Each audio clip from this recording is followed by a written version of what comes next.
Alright, picture this. You're about to start a story, but it's not just any story. In this one, you get to make the choices. And every decision shapes what happens next. Plus, you'll be learning English as you go along. MidReal AI is the name of the platform that I'm going to be using today, and it can be used to learn English in a way that's fun, interactive, and customized for you. With MidReal AI, you're not just diving into a story, you're building your language skills with every decision that you make. Think of it as a mix between a language lesson and a choose-your-own-adventure game. What's great about it, in my opinion, is that it adapts to what you need to learn. So if you're trying to nail down some conversational phrases, it's got you covered. Or if you're aiming to move up a level, like from B1 to C1, it will throw in some advanced vocabulary and grammar to help you get there. It's all about making it work for you and your goals. Anyway, are you ready? Let's see how it works. So this is the home page, and you can see there's a lot going on, bit of action, quite exciting. What we're going to click on is generate your AI story. And what we're going to do is just type in a one-sentence prompt, which will start our story and kind of put us in the place we want to be. So we're going to put, I have just moved to London and started my new job in an office. Let's see what comes up when we press start. Alright, so we've got our main characters, Emily Carter, Sarah Jennings, and Mark Collins. Very interesting. What we're going to do is, I'm going to read through the story with you. I'm going to read it aloud. I want you just to follow, so make sure you sat comfortably. You've got yourself a nice cup of coffee or a nice cup of tea, and you can make some notes as we go along. I'm going to pause sometimes and explain certain words, or perhaps explain what's happening in the story. Alright, so here we go. I was so excited, I could hardly sleep. I had just moved to London for my first real job, and the next day would be my first day. I had landed a junior position at a big bank in the city, and I couldn't wait to get started. I was in bed by 10 o'clock, but my mind was racing. I thought about all the things I needed to do the next day, what I would wear, who I would meet, and what my new job would be like. Eventually, around 2 o'clock, I fell asleep. The alarm on my phone went off at 7 o'clock. I rolled over and shut it off. Then I realized it was light outside.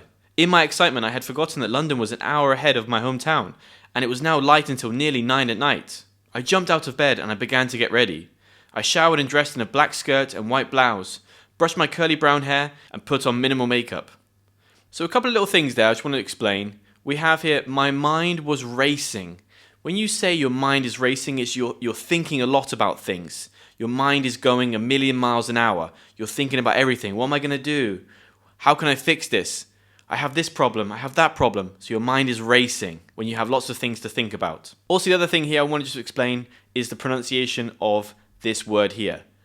Blouse. Blouse. It's not blouse, it's blouse. And it's basically the top the lady's wearing in the photo, right? The main character, what she's wearing here, it's like a formal shirt for women, okay? So it's a blouse. Okay, and as mentioned before, we can now choose where the story goes, in what direction. So here's our options. I grabbed my bag and rushed out to the door, eager to catch the morning train. I paused to take a deep breath, calming my nerves before heading to the office. I checked my phone for directions to the bank, ensuring I wouldn't get lost. I think we should go for the first one. I grabbed my bag and rushed out of the door, eager to catch the morning train. Eager is when you really want to do something. Eager. And let's go for that one. So let it generate.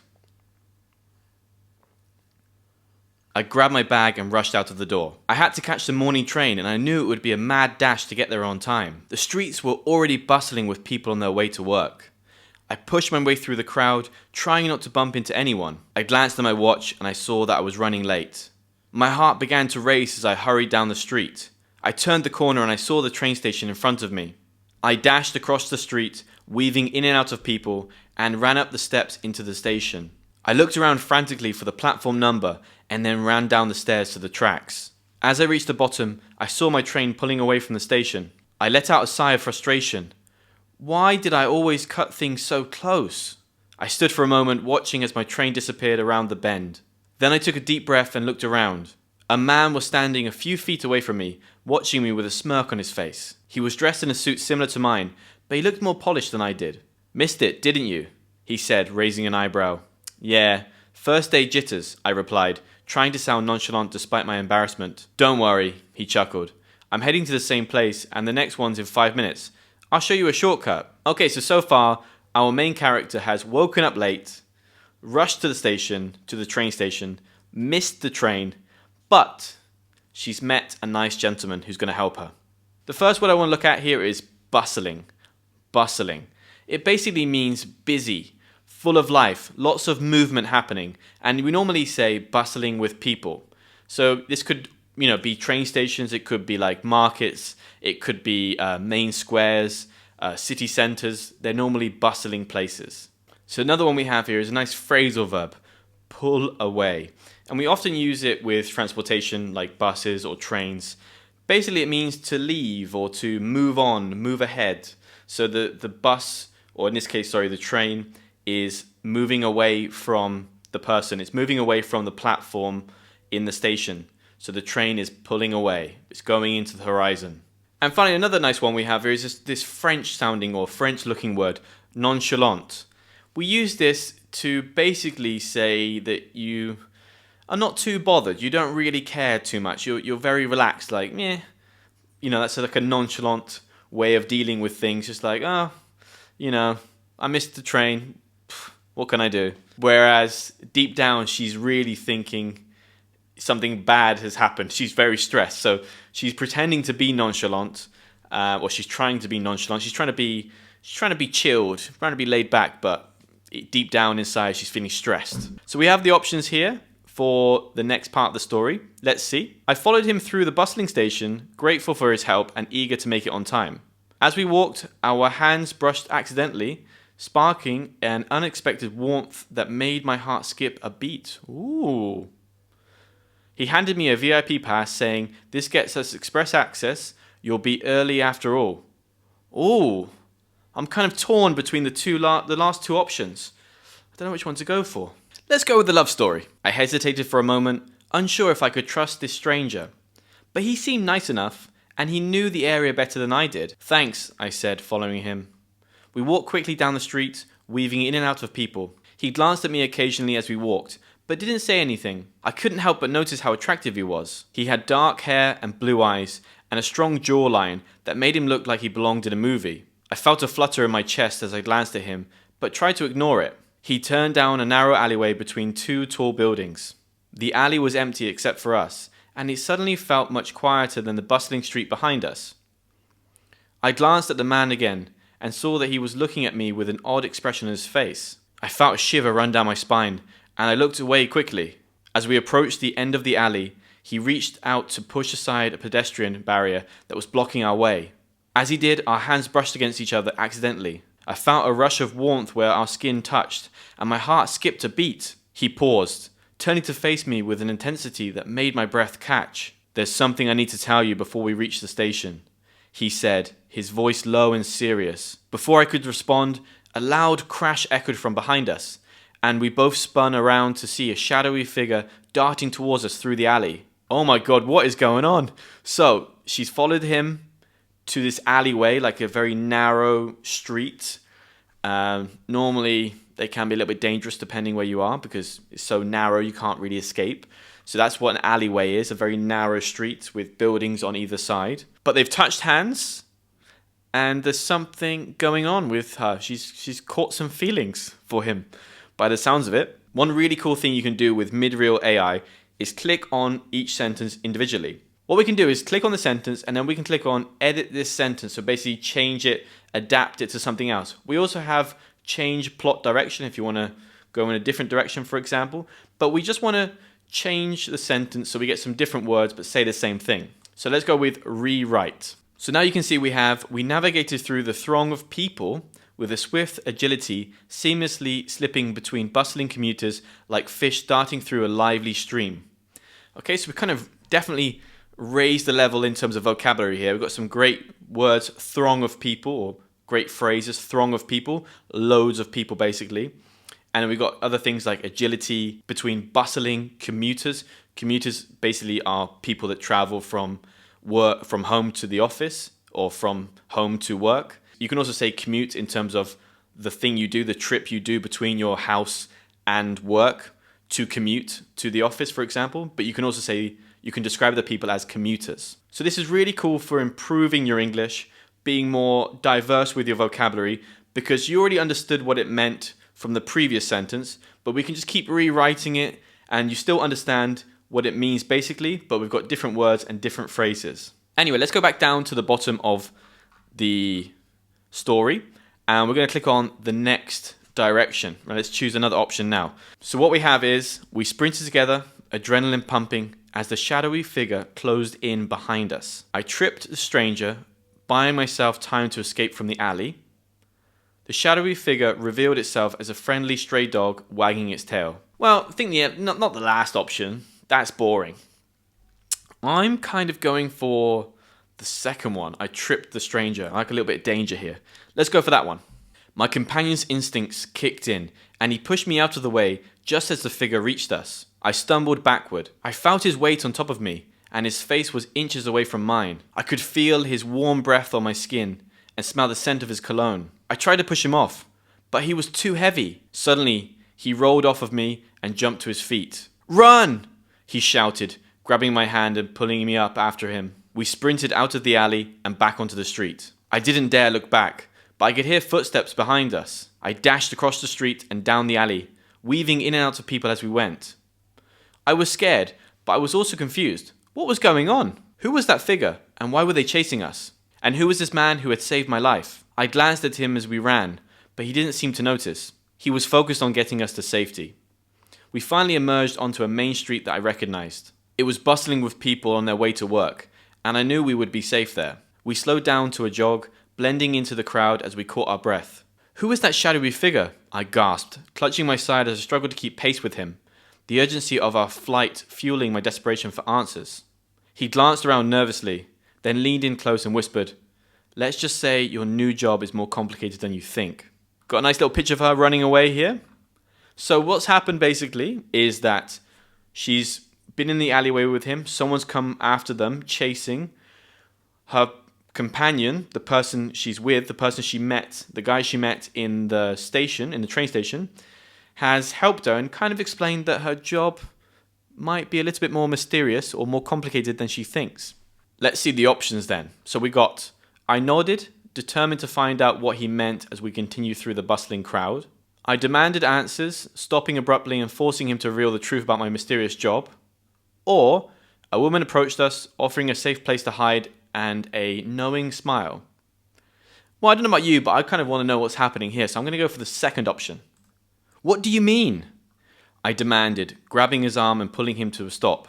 He glanced around nervously, looking for eavesdroppers. Then he leaned in close and whispered, "You're not just working in an office. You're involved in something much bigger."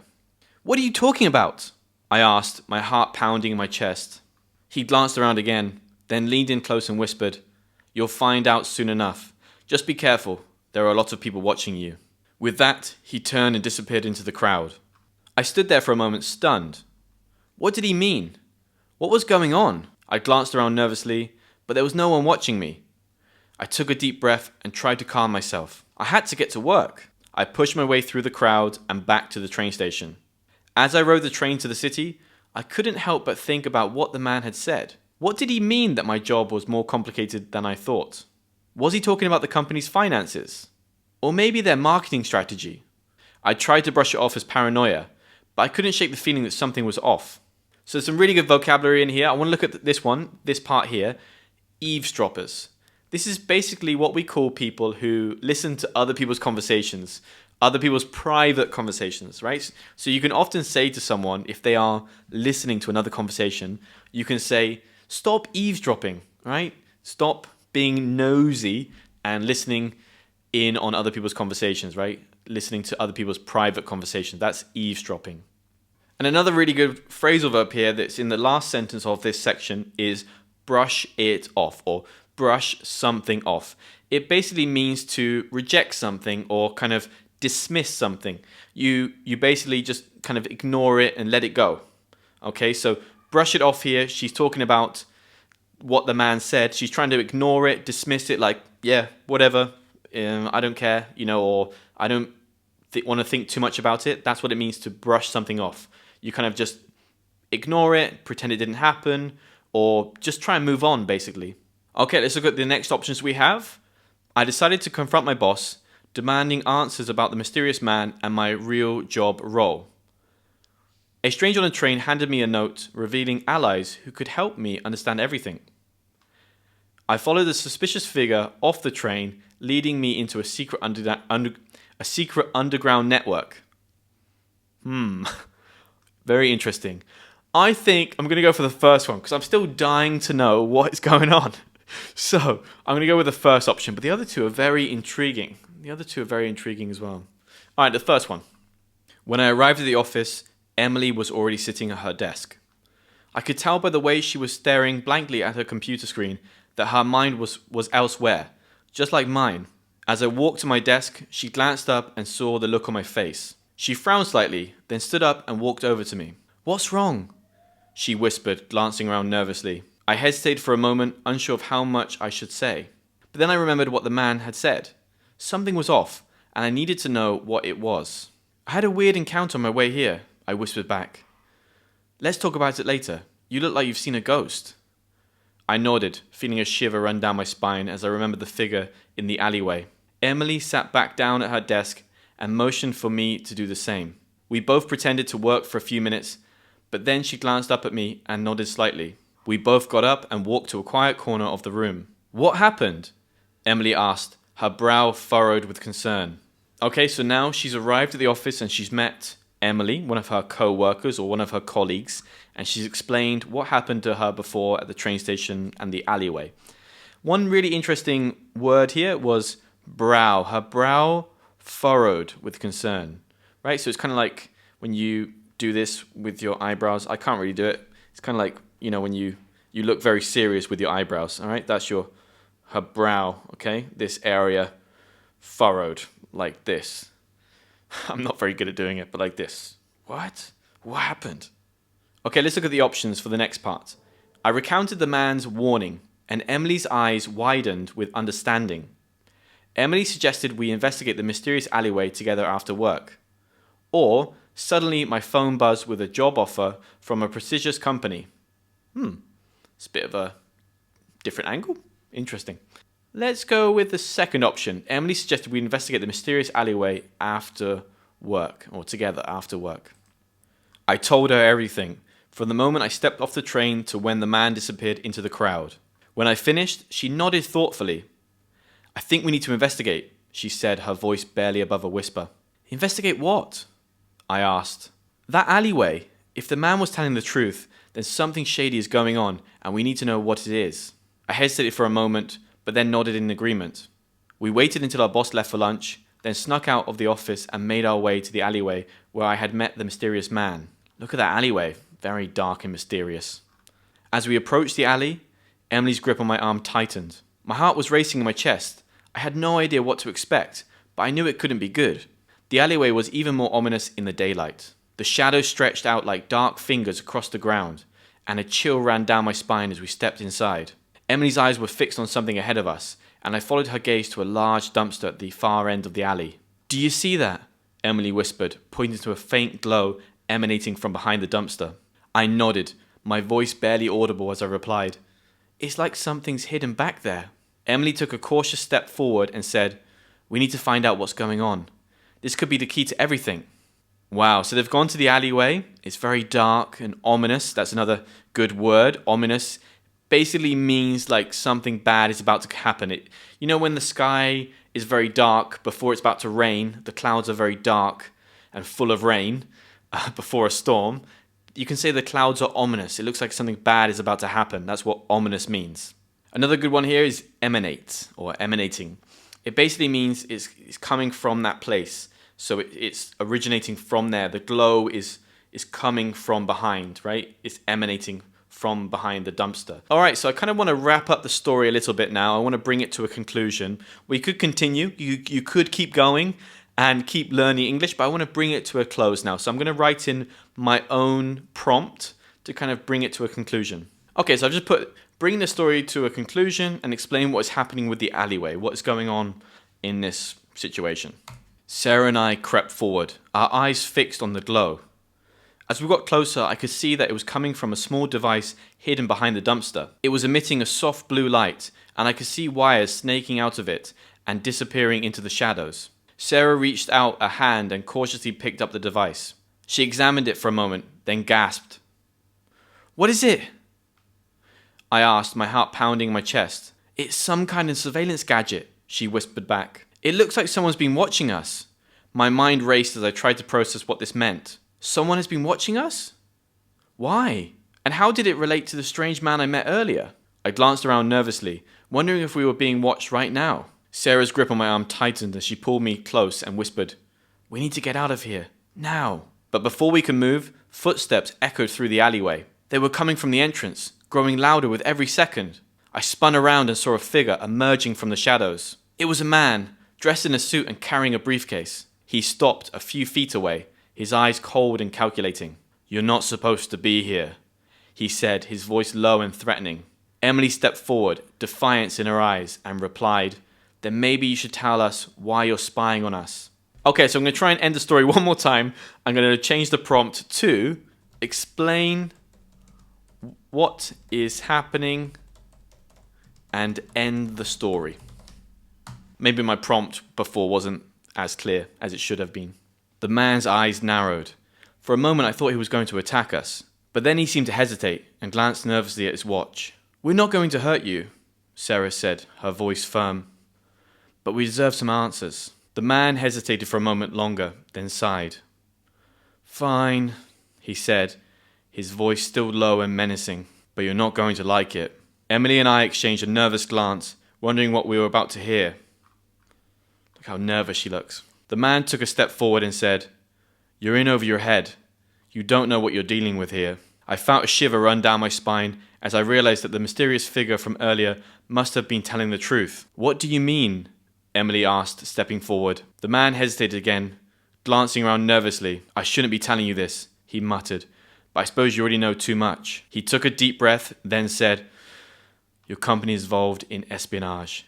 You're pawns in a much bigger game." My heart was pounding in my chest as I tried to process what I had just heard. Emily's eyes widened as she whispered, "Espionage?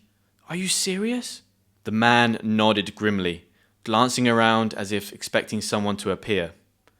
"Serious enough that your lives are in danger if you don't walk away now." So, the company that she has just started working for is involved in espionage. Basically, spying. And there were some good phrases in that last part of the story. This part here, I want to check out. You're in over your head, or heads, because there's two of them. This basically means that you don't really understand what's happening. It's much bigger than you think, and you don't have any control over the situation, right? You're in over your head.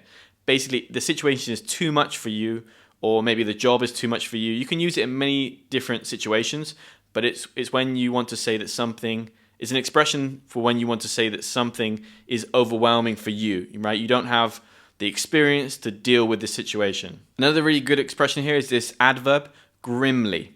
It basically means that he nodded, right, in a very serious or gloomy way, like a very sort of, in a bit of a depressed way. So that means grimly, like, well, like this, okay? So very depressed manner. So yeah, in my opinion, a really interesting story. And it's a great way to practice English in a fun way. It's very interactive on MidReal AI. You know, it's not like reading a book where you might get a bit bored. You can do this on your laptop and you can choose where the story goes. You can write in your own prompt, and I think that's really cool. And hopefully that inspires you to study more English. Now, the other really cool thing is that you can also have a bit of a chat with one of the characters from the story.